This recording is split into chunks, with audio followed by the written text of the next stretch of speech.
नमस्कार, आप सभी का बहुत बहुत आपका स्वागत है, अभिनंदन है। जैसा कि पहला पेपर आपका बहुत बेहतर गया होगा, मिडिवल हिस्ट्री का मध्यकालीन इतिहास का पहला पेपर जो आपका आया था।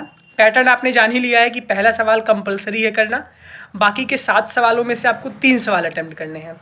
पहला सवाल 18 नंबर का है, बाकी के 3 सवाल जो आपको करने हैं वो 19 नंबर के हैं। तो ज़रूरत यहाँ पे ये है कि पहले सवाल को हम अच्छी तरीके से टैकल कर पाएँ, हमारा पहला सवाल तैयार रहे। और पहला सवाल पहली यूनिट से, दूसरी यूनिट से, कहीं से भी आपसे पूछा जा सकता है। जैसा कि गुप्त का गोल्डन एज आया था, वहाँ पे आपका पहला सवाल आपके पहले पेपर में आपने अटेम्प्ट भी अच्छे से किया होगा। सेकंड पेपर की भी यही चुनौती है। मध्यकालीन भारत के छात्र, मध्यकालीन इतिहास के बहुत सारे छात्र हैं, तो ये गेस्ट पेपर सिर्फ मध्यकालीन इतिहास के विद्यार्थियों के लिए। मॉडर्न हिस्ट्री वाले अपनी तैयारी स्वयं करें और गेस्ट से मैच करके अपनी तैयारी 18-19 को मिलाकर करें, उसी में से उनका सवाल आ जाएगा। मध्यकालीन भारत का दूसरा पेपर है ये, इसका भी जो गेस है मैं आपको बता रहा हूँ। देखिए, अभी तक तो स्थितियाँ बहुत अच्छी हैं, डेली का डेली आ ही रहा है, लेकिन नाव एक ही दिन डूबती है और अच्छे से फिर डूबती है। तो ऐसे उम्मीद नहीं है डूबने की, लेकिन आप लोग पढ़ के सब जाइए भैया, ये आपसे बहुत विनम्र आग्रह, निवेदन और गुजारिश है। लेकिन जितना बताया जा रहा है तो ना तो आप पढ़ ही लीजिए। तो आप इसमें तैयार कर लीजिए जो आपके सवाल हैं। तुर्की आक्रमण के समय भारत की सामाजिक, आर्थिक एवं राजनीतिक दशा का वर्णन करिए, यूनिट पहले से है। और दूसरा सवाल इसमें है कुतुबुद्दीन ऐबक की उपलब्धियों की विवेचना कीजिए। इसमें से आपका सवाल आ सकता है, कुतुबुद्दीन ऐबक के एक आएगा, एक तुर्की आक्रमण से आएगा। ये 2 सवाल आप देख लीजिएगा। उसके बाद यूनिट सेकंड से दिल्ली के सुल्तान के रूप में इल्तुतमिश की उपलब्धियों की विवेचना कीजिए। क्या यह दिल्ली सल्तनत का वास्तविक संस्थापक था? अब ऐसा काम करें जो इंग्लिश मीडियम के छात्र हैं, हिंदी में तो मैं बता रहा हूँ, आप जाके अनसॉल्व से इंग्लिश में यही सवाल, हिंदी का नीचे वर्जन दिया होगा, आप उसको जाके मैच करके वहीं से टिक लगा लीजिए। इसी के साथ साथ सल्तनत के सुदृढ़ीकरण के लिए बलबन द्वारा उठाए गए कदमों का परीक्षण कीजिए, ये आपको तैयार यहाँ से करना है। यूनिट तीसरे में अलाउद्दीन खिलजी के आर्थिक सुधारों का आलोचनात्मक परीक्षण कीजिए।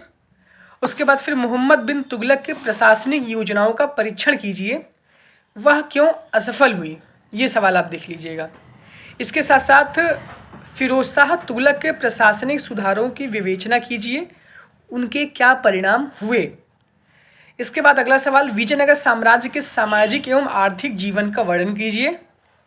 उसके बाद बहलोल लोदी के राजस्व सिद्धांत की विवेचना कीजिए। बाद में बहलोल लोदी शासकों में उसमें क्या परिवर्तन किए और उसके क्या परिणाम हुए। और एक आखिरी सवाल, अमीरों के साथ इब्राहिम लोदी के संबंधों का आलोचनात्मक परीक्षण कीजिए।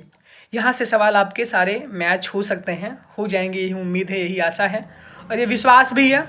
तो तुर्की आक्रमण के समय भारत की सामाजिक, आर्थिक, राजनीतिक दशा का वर्णन कीजिए। कुतुबुद्दीन ऐबक की उपलब्धियों की विवेचना कीजिए। दिल्ली के सुल्तान के रूप में इल्तुतमिश की उपलब्धियों की विवेचना कीजिए। सल्तनत के सुदृढ़ीकरण के लिए बलबन द्वारा उठाए गए कदमों का परीक्षण कीजिए। अलाउद्दीन खिलजी के आर्थिक सुधारों का आलोचनात्मक परीक्षण कीजिए। मोहम्मद बिन तुगलक की प्रशासनिक योजनाओं का परीक्षण कीजिए। फिरोज शाह तुगलक की प्रशासनिक सुधारों की विवेचना कीजिए। विजयनगर साम्राज्य के सामाजिक एवं आर्थिक जीवन की विवेचना करें और बहलोल लोदी के राजस्व सिद्धांत की विवेचना करिए। पहला सवाल आप टैकल कर लेंगे, बाकी के 7 सवालों में आपके पास बहुत सारे विकल्प रहेंगे, तो आप 2-3 यूनिट पे बहुत विशेष फोकस करिए। अगर आप सारे नहीं पढ़ के जा रहे हैं तो आप यूनिट वाइज पढ़ के जाइए। पहले 3 यूनिट आप अच्छे से कवर कर लीजिए, उसी में से आप सवाल को अटेम्प्ट कर ले जाएंगे। बहुत लोग ऐसा भी करेंगे, बहुत लोग 4th-5वीं यूनिट नहीं पढ़ेंगे, पहले 3 यूनिट से पढ़ के अच्छी तरीके से जाके पेपर दे देंगे और उतने में से आ ही जाएगा, है ना। बाकी आखिरी में आप देख के चले जाइएगा, जिसको कम पढ़ना है और बेहतर करना है, ये काम आप करिएगा। बहुत बहुत धन्यवाद आपका, बहुत बहुत आभार। इंग्लिश मीडियम वाले जाके मैच करके अनसॉल्व से टिक लगा के तैयारी करें। बहुत बहुत धन्यवाद।